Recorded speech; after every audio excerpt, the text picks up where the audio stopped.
দেখেছেন আমার বয়স 24, কিন্তু আমার অনেকগুলো চুল পেকে গিয়েছে, সেগুলো তুলে ফেলা বা কালার করা জায়েজ হবে কি? বন্ধুরা, প্রথম কথা হলো যে চুলের যে কালার, এই কালারটা আপনি করতে পারেন কালো ছাড়া অন্য কোনো কালার।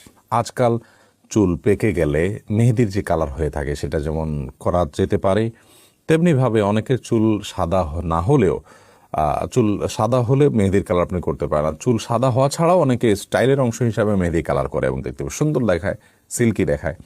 তো আপনি এইভাবে যদি কালার করেন সেটা আপনার জন্য জায়েজ আছে, কারণ নবী করিম সাল্লাল্লাহু আলাইহি সাল্লাম বলেছেন, গায়িরু হাদা শাই ওয়াজান্নিবহু সাওয়াত, তোমরা তোমাদের সাদা চুলকে পরিবর্তন করো অন্য কালার দ্বারা, তবে কালো বা ব্ল্যাক কালার অ্যাভয়েড করবে। এর পাশাপাশি সাদা চুল যেগুলো পেকে যাওয়া চুল, সেগুলো তুলে ফেলা আমাদের স্বাস্থ্যের জন্য ভয়ঙ্কর ক্ষতিকর। এ বিষয়ে আমাদের একটা বক্তব্য আছে এবং আজকের বিজ্ঞানও এ বিষয়ে আপনার একমত যে সাদা বা পাকা চুল এটা মানুষের তুলে ফেলাটা তার জন্য নানা দিক থেকে ক্ষতিকর হতে পারে। তো সেজন্য এই কাজটি করা যাবে না। কালো কালার করা যাবে না, কারণ তাতে এক ধরনের বয়স লুকানোর প্রচেষ্টা থাকে। এখন কেউ প্রশ্ন রাখতে পারেন, তাহলে একজন তরুণ, তিনি তার বয়স লুকানোর কিছু নেই, তিনি আসলেই তরুণ, তাহলে সেক্ষেত্রে তিনি ব্ল্যাক করতে পারবেন কিনা? তো এর ব্যাপারেও জমহুর উলামা ইকরামের বক্তব্য হলো পড়তে পারবে না। কারণ হলো নবী করিম সাল্লাল্লাহু আলাইহি সাল্লামের যে হাদিস আছে, সেই হাদিসটা ব্যাপক, তিনি কোনো বয়সের জন্য ফিক্স করেননি।